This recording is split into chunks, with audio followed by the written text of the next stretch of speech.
Para masigurong ligtas ang pagdiriwang ng Pasko, sinuri at ininspeksyon ng Department of Trade and Industry ang ilang tindahan ng Christmas decor. Sinilip din ang kagawaran ng presyo ng mga Noche Buena products. Si Clazel Pardilla sa sentro ng balita. Yes, Clay. Angelique, ilang tindahan dito sa Divisoria, Maynila ang nahuli ng DTI na nagtitinda ng mga hindi sertipikadong Christmas lights. Ilang araw bago mag-Disyembre, nag-inspeksyon ng DTI sa ilang tindahang nagbibenta ng mga produktong patok tuwing Pasko.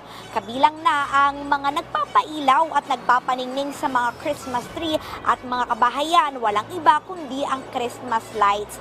Ang tindahang ito sa loob ng isang mall, nahuling walang product safety mark o import commodity clearance sticker ang mga ibinibentang Christmas lights. Ang ibig sabihin niyan, hindi ito dumaan sa pagsusuri ng DTI, kaya hindi tiyak ang kalidad.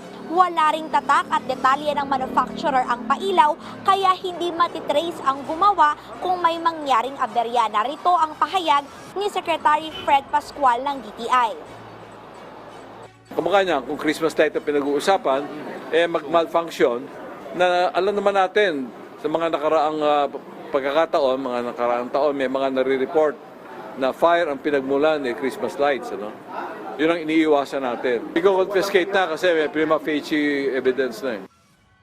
Samantala sa isa pang tindahan na ininspeksyon ng ahensya, lehitimo naman yung mga pailaw pero walang price tag yung mga paninda na mahalaga para malaman kung magkano ang bibiling produkto. Simula nitong Nobyembre, 5 tindahan na ang binigyan ng notice of violation dahil sa pagbibenta ng mga substandard na produkto na pinagkukumpiska ng DTI at yung mga walang price tag ay sinita naman ng ahensya. Bukod dyan, nag-ikot din ang DTI sa ilang supermarket na nagbibenta ng basic and prime commodities pati na yung mga Noche Buena products. Pasok naman sa SRP at price guide yung mga produkto na yung ilan ay mas mababa pa sa itinakdang presyo.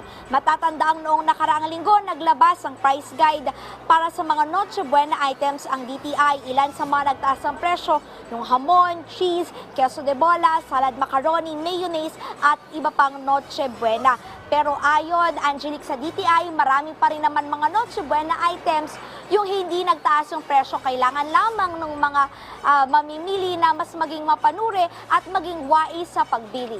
Angelique? Okay, maraming salamat sa iyo, Clazel Pardilla.